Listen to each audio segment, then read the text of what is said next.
Welcome in, everyone, to Go Big Blue for you. I am your host, Luke Emberton, and it is about 10 o'clock here on Thursday, September the 7th. I am very excited to do this episode, and we have some to talk about. Obviously, we're going to recap Kentucky's Week 1 win against Ball State. The Cats looked really good in a 44-14 win. We're going to preview some of this weekend against the Eastern Kentucky Colonels as the Wildcats take them on in Week 2.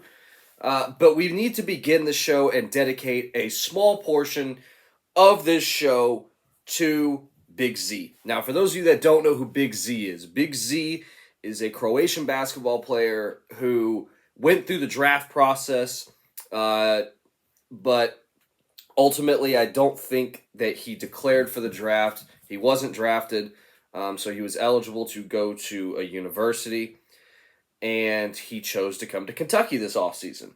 Well, the UK admissions office has not admitted him, which is kind of a problem because classes have already started. So that's really kind of concerning. And basically what my understanding of this situation is, and people that know more about it than me have said this, they are all saying that basically this has nothing to do with Mitch Barnhart or anything like that. This is not an athletic department problem. This is a UK admissions problem. Apparently Big Z took an English equivalency exam to get his student visa to be able to get into the country. And he took one, but the University of Kentucky did not accept that one, which is, I don't really understand how that works. But anyways, I'm just relaying some information for you. And the University of Kentucky did accept that one, so he has to take another one. But it's not that simple. It's kind of like when you take the ACT. It's a monitored, standardized test. You have to schedule it. You have to go. You have to show your photo ID. It's not that simple. You can't just walk in and take the exam whenever you want. So he can't just take another one whenever he wants. So the university has not admitted him, and really I don't understand why. First of all, this is a school that admits 95% of its applicants anyways. Let him in. This guy's a basketball player. And yes, athletes do deserve some preferential treatment when it comes to academics. I'm sorry. They generate revenue for the university. So, yeah, I am willing to give athletes something that I would never give to a regular student. And again, when you as a regular student, if you start generating revenue, you can then have those things. But basically, I just wanted to say, free Big Z. We want him. Again, I just want to win basketball games. I don't really care about the academics part of it. I just want to win. I'm not saying academics aren't important because they do matter. Obviously, you don't want to admit a guy that is going to be ruled ineligible by the NCAA. But apparently that's not the case with Big Z. The NCAA is not touching this. They're not touching this. They're not doing anything with it. This is all the University of Kentucky admissions office.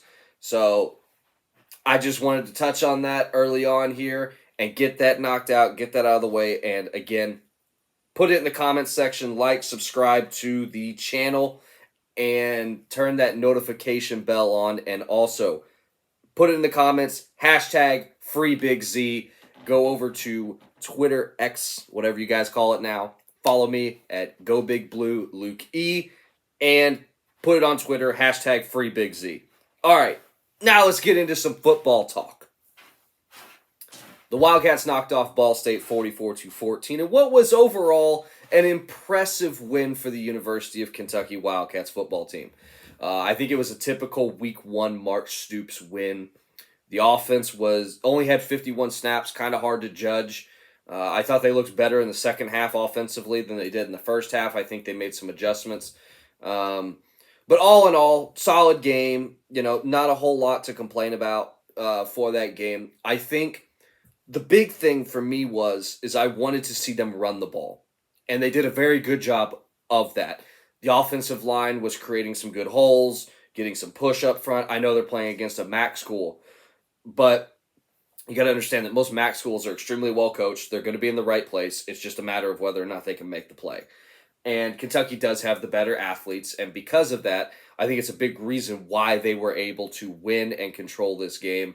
They looked terrific defensively. They had 2 long drives where they gave up touchdowns, but they also scored a touchdown. Actually, they scored 2 touchdowns, but the most college ref thing happened ever, where he had to sit there and point to the ground and say that that it wasn't a fumble, and that Jordan Lovett didn't scoop and score, which is really sad because clearly it was a fumble. You can't just be wrong; you have to be adamantly wrong. So remember that if you want to be a collegiate football official, and if you do that, you'll definitely make it into the SEC. But anyways, again, I thought the defense was terrific. I really thought that the defensive line as a whole was really, really strong. I think that's really big to see that you have other guys other than Deion Walker. You need Octavius Oxendine and Keyshawn Silver and the rest of these guys. You need those guys to step up and to play a big role for this defense in that front 7.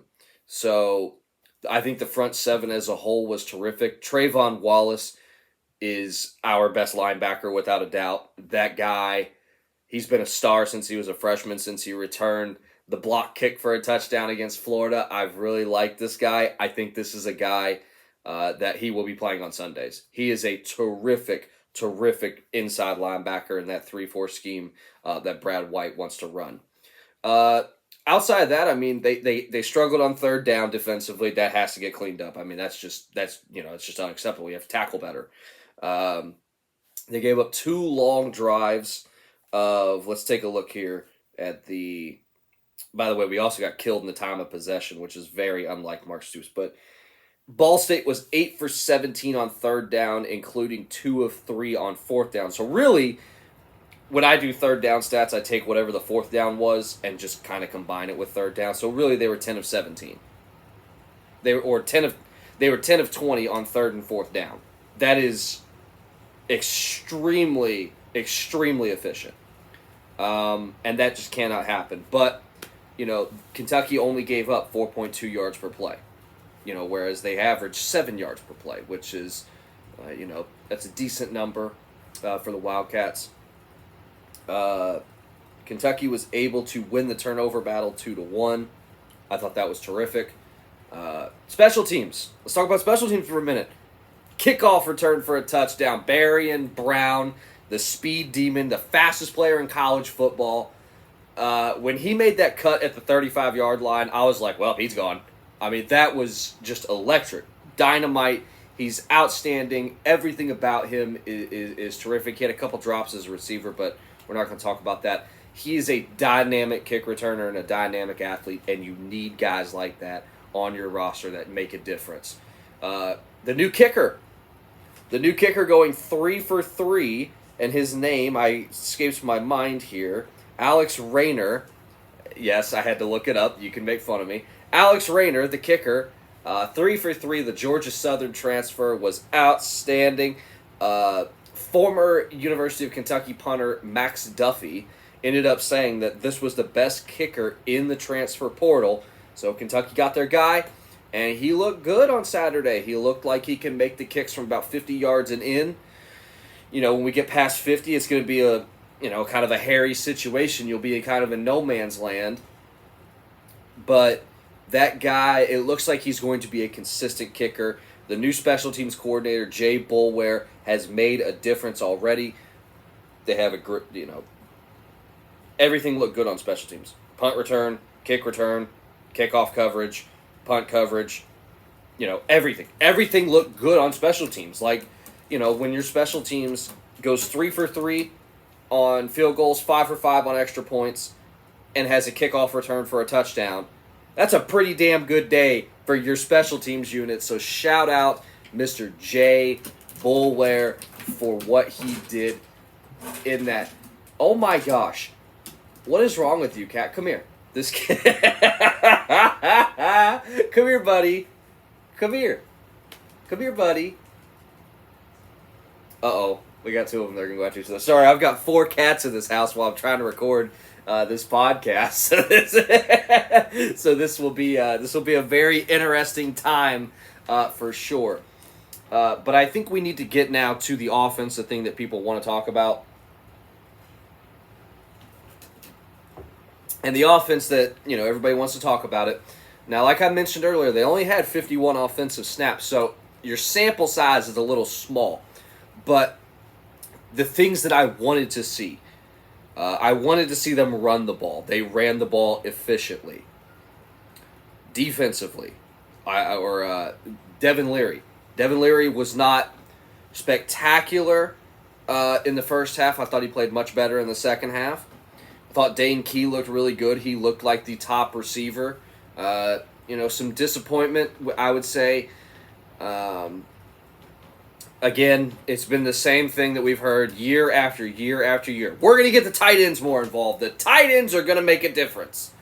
The tight ends won't just be blockers. And it just hasn't happened. Now, maybe part of that's offensive snaps. Call me after the EKU game, and we'll see how we feel when we record that podcast next week. So you need to check that out. But all in all, Devin Leary on the day was 18 of 31, 241 yards, a touchdown, and an interception. Those are not eye-popping numbers, obviously, but it's decent. And when you look at what he did in the second half, where he was extremely efficient, I think that's the guy that you will see more of, was the guy that you saw in the second half, not the guy you saw in the first half where he was struggling, seemed to just be out of sync. Some of it was the receivers ran the wrong routes, which is not good. I think he only had a few throws that I would say were just bad. The interception was really bad. I think that was partly on the receiver as well. I think it was partly on Dane Key. Basically, it's 4th and 2 or 4th and 3. You're running a 4-yard hitch, son. Just run a 4-yard. Just turn around, the ball will be there. I still think he should have thrown to the inside slot receiver. I don't think he should have thrown outside there. But mistake, bad turnover on downs. Not something you want to have happen, but it happened, and it is what it is. There's nothing you can do about it. So you move on. You learn from it. I think that this weekend, I would like to see them control the time of possession and be able to really, I don't think they're not going to need to sling the ball around a yard today. Okay, they're not going to need to do that. But I would like to see them throw the ball a little bit more efficiently the way they did in the second half against Eastern Kentucky. They did a very good job against Ball State, 44-14. They covered the spread with 6 seconds left. I love it. Run the score up. If people get pissed off about it, they can get over it, because I believe if you don't want the score to be run up on you, stop somebody, okay? I mean, you're talking to somebody who's been watching Kentucky football for years and years and years. Andre Woodson was our quarterback when I first started watching Kentucky football. I watched all through the Joker years. I watched teams run the score up on us. And it hurt. It sucked. But you know what? You know how you get better? You start stopping people. That's how you get better. That's how you make the scores look better. So, shout out the Kentucky Wildcats. I think they played really well. I think the offensive line was significantly improved over last year. And it's amazing what happens when you have guys playing in the right position on the offensive line. When you don't have centers playing guard, and guards playing center, and guards playing tackle. When you have tackles playing tackle, guards playing guard, and centers playing center, it's amazing how well that works. So, the offensive line was very improved. The only real sad news from the week is that Kenneth Horsey will be out for the next couple of weeks. Fortunately, it was only a couple of weeks because that injury looked really scary live. But Dylan Ray, the West Virginia transfer, is going to step into that role there at left guard. I think it does hurt to lose Kenneth Horsey for a couple weeks, but I don't think that it's the end of the world. I don't think that it's going to completely deter the season or anything like that. So I still like where this Kentucky team is, and I think that they can I think that they can really have a special season if they put it all together. 9 or 10 wins is not off the table. It's very, very doable for this Kentucky team, especially with this defense. This is one of the most athletic defenses I've seen in the Mark Stoops era. Everybody around the field, I look at and just go, athlete, athlete, athlete, athlete. All of them. Crazy high-level athletes. And, now if we can establish the run again, establish the line of scrimmage offensively, and keep Devin Leary upright, that's all it takes. And special teams, don't be terrible. That's all you got to do. Just do your job. And special teams did a great job of that on Saturday as well. I think that's pretty much, kind of a wrap up for the weekend. I mean, there's not really much else to say about that first game. Unless you bet Ball State to cover, I don't feel bad for you then. You shouldn't pick against the Wildcats. But as we go into this EKU game at 3 o'clock on Saturday, now this is a streaming-only game. So you cannot watch this on, your regular TV network. This is a streaming-only game. Right now, the spread is Kentucky minus 31.5. It opened at minus 35. I don't bet Kentucky games. I don't like that. I think it's a very bad idea to bet Kentucky games because I bet with my heart, not my head. 31.5 is a lot of points, but they did just beat Ball State by 30. This Eastern Kentucky team is not very good. They'll be good at the FCS level, but they're just not good enough to compete at the SEC level. For those of you that don't know Eastern Kentucky, they're the Colonels. They're in Eastern Kentucky University is in Richmond, Kentucky. It's about 30 minutes south of Lexington, give or take. So not a long road trip. Two teams that are familiar with each other. Two coaching staffs that are familiar with each other, as Eastern Kentucky has their head coach is a former Mark Stoops assistant. They also have some former UK players, and I believe it's C.J. Conrad is on their coaching staff. The tight end. Again, I mentioned the tight ends. No money line for this game. The over-under is 56.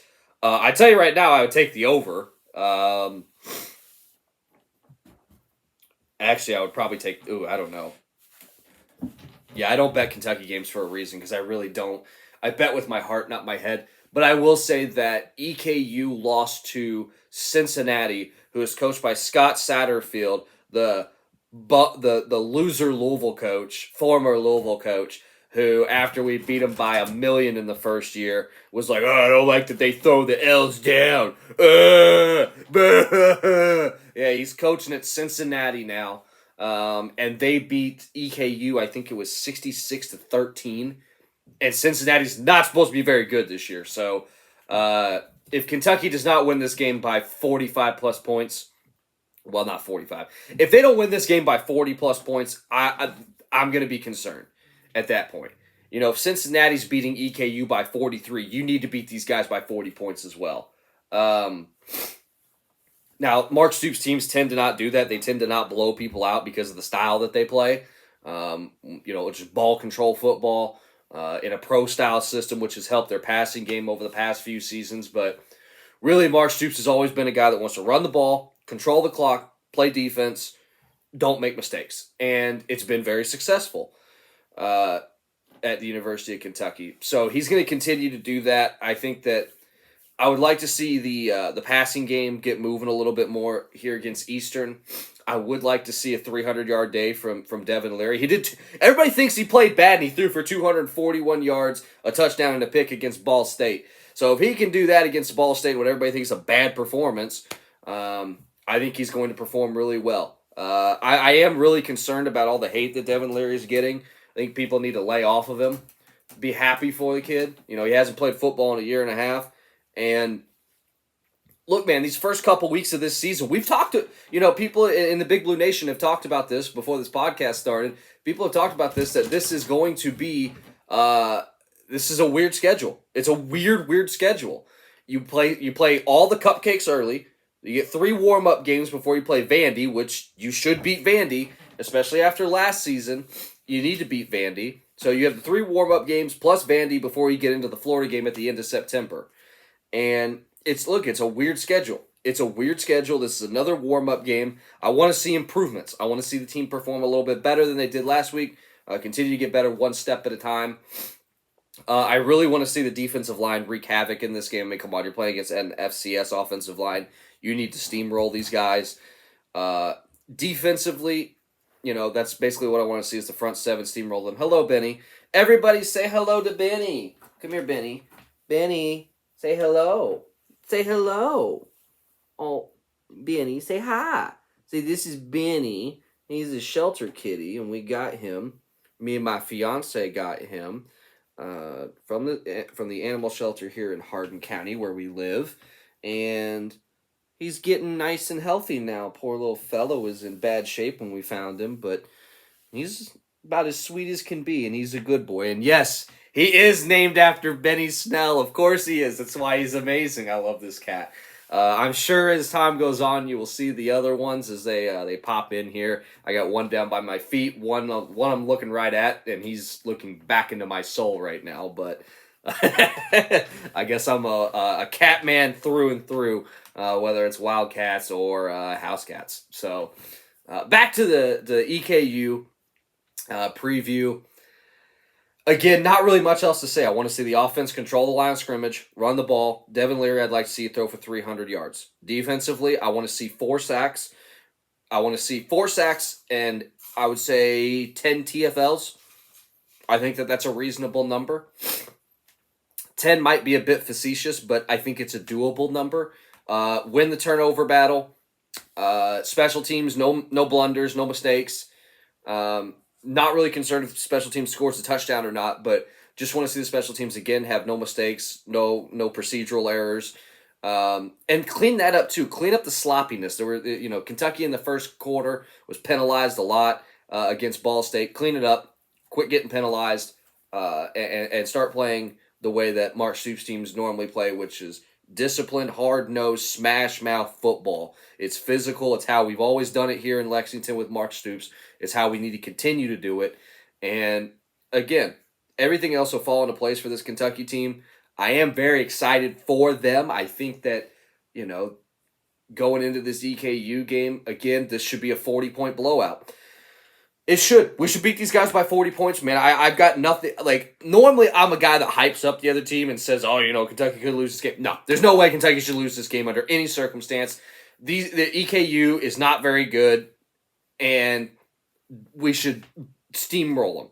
Absolutely steamroll them. I'm talking like 52-3 type deal. Like, we need to blow these guys out of the water. We need a good offensive performance to give us some, give us a little mojo back.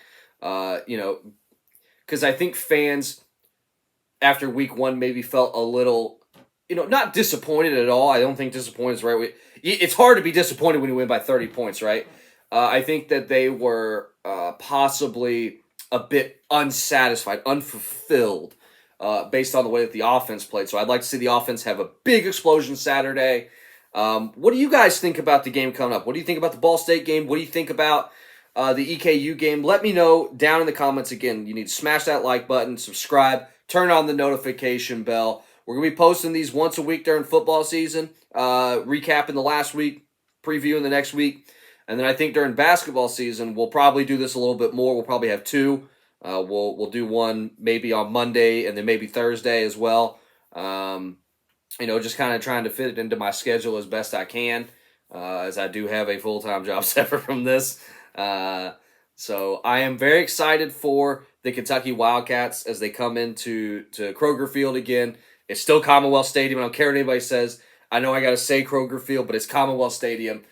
I'm very excited. I'm going to be there Saturday, so I'll share some of my experiences and what I see when I see these guys up close and personal, when I see them in person. You can learn some from the tape and you can learn some from watching it on TV, but you never really know until you see it in person. It's kind of like when people talk about when they play Alabama or Georgia, and you get off the bus and all of a sudden it's a different story. They look a little bit bigger than they did on tape. They look a little more physical. They look a little stronger. They look like they're really going to steamroll you, and they look confident. So they look different on tape than they do in person. So I want to go see. So when I see them in person, I'll have more to really kind of share with you and tell you how I'm really feeling. So, hey, by the way, if you're going to the game, Section 18, come say hi to me. Section 18, row 32. If you're in Section 18, say hi to me. Make sure you spread the word on this podcast. Like, comment, subscribe, turn on the notification bell, share this podcast, get the news out there that we exist. This is Go Big Blue for you. It's for you. It's for me. It's for everybody. It's for all of us in the Big Blue Nation, baby. And we are excited about this upcoming game against Eastern Kentucky at 3 o'clock. Remember, that is going to be on ESPN Plus, so you have to find a way to watch that. If you don't, you need to get a subscription now. You can get the ESPN, Disney, and Hulu bundle. If you're like me, you ball on a budget, get those. You can get that little bundle for like $12 or something like that. So, anyways, Eastern Kentucky, University of Kentucky. Their quarterback doesn't look very good. Their running backs don't look good. They just look terrible. Yeah, I've really got nothing for EKU. Normally I've got something for the opposing team to say, they could give us some trouble here. No, nothing. They should give us absolutely no trouble. If they give us trouble, that will be a cause for concern for sure. I think this game is kind of comparable last year to the Northern Illinois game in some ways. I think the Akron game will be even more like that. But for those of you that don't remember, when we played Northern Illinois, they exposed a lot of our weaknesses. And we were all just like, oh, they just played a bad game. No big deal. Little did we know that these would be lingering issues. So we need to make sure that we come out here and steamroll these guys and not have any of those lingering concerns. Any other news that we need to touch on this weekend? Oh, yes, in the UFC, for those of you that are UFC fans like myself, we have a big one. It is going to be UFC 293 Adesanya versus Strickland, Tai Tuivasa and Alexander Volkov. This is live on pay-per-view, so wanted to mention that. Let me guys know down in the comments as well if you want to hear some more MMA talk on these podcasts. I'm more than happy to do it. I kind of want to throw it in at the end here when we basically touched on everything, except for my prediction for the University of Kentucky versus the EKU Colonels. I will give my prediction. I guess I would say I said it kind of earlier. I said 52-3. That's what I want to see. I want to see that score. I want to see 52-3. I want to see us blow them out of the water. I want to see us have 40 minutes time of possession type deal. I mean, these guys have no business stepping on a football field at the University of Kentucky, okay? They don't.